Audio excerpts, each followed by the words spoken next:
My favorite word is talent.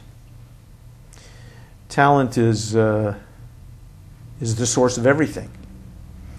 And so that's my favorite word. How do you find talented person? Well, you don't really find them. They reveal themselves through their talents, and so it's not something one can go look for. Really, it has to be understood. You have to recognize and understand it when you see it, because sometimes the talent is buried, and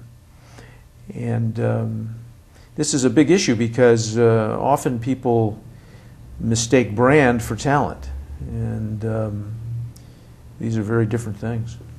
And it's a big mistake to not understand the difference between those two kind of concepts. So probably my least favorite word is brand, and my most favorite is talent. What exactly do you do as a venture capitalist? Well, I specialize in the very earliest stages of company formation as an investor. So my investments have typically been when a company is just starting, and I make these investments. They're small investments, so I don't play the venture role in a institutional or large way. This is very personal to me, and we've continued that here at Net Service Ventures Group. So we're always trying to either anticipate what's next and inventing the companies to go after what's next, or recognizing it when we meet entrepreneurs who we think have what's next in their heads. I noticed short-form TV is one of the companies you invested in. Could you tell us a little bit about that company? Well, short-form is a company that actually was invented here, right around this table. And I played probably a larger role in that process than normal, than I usually do, because the area of video is very interesting to me. So the basic idea of short form is that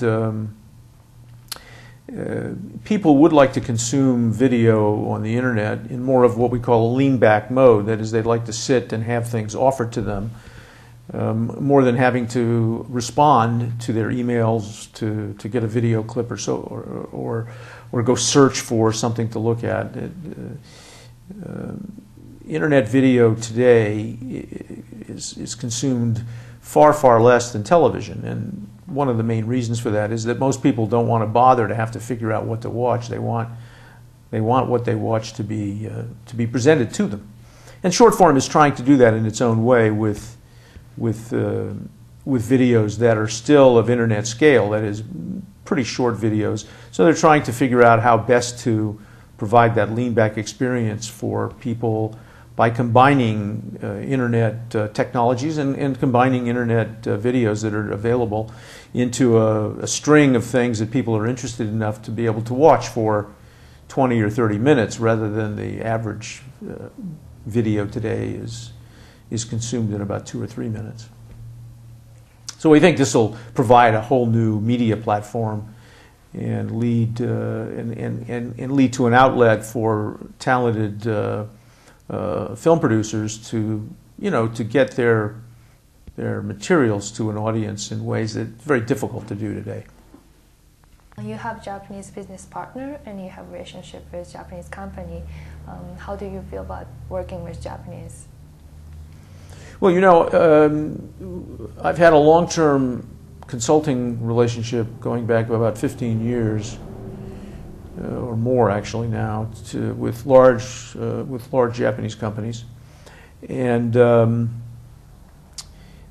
it's an enjoyable thing to interact with them, but it's also frustrating because it's very hard for Japanese companies to really do what they need to do to be as engaged in the kinds of technologies that we're so interested in here in Silicon Valley, and so it's kind of a positive and negative experience at the same time. It's a difficult thing for these large firms to take good advice from outside people like us, because the internal structures and the internal realities of what they face every day are so complicated. So it's a challenge. It's one we continue to rub up against. In other words, we continue to work with Japanese firms. We continue to be excited about helping them modernize and grow and compete with people like Google and Apple and so forth. But I must say that it's difficult work, and we take it on knowing full well that it's hard to get firms to change. Electronic Arts was started in 1982. That was probably well before you were born, I would guess, right? So that was a long time ago, and so it's difficult for me to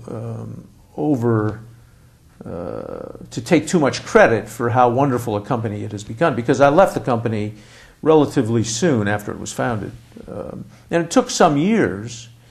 From 1982, it took some years for Electronic Arts to become the powerful company that it did become. It was not a quick and rapid rise, but the strategy that we employed when we first started the company, the very first business plan, and the methods that Electronic Arts over the years deployed to become successful, started right at the beginning. So I do take a certain pride in the founding of the company. And we did recognize long before anybody else that the video game industry would become much larger than the movie industry. That was a very shocking thing to say to people back when we founded Electronic Arts. But we were quite convinced of that, both my co-founder and I were. And it's, of course, turned out to be true. So we were absolutely correct in the original vision. And that's probably in some ways the most important thing to get right when you start a company. You want to have the right idea and go after the right market, and we did, and so it's been as a result, it's been successful.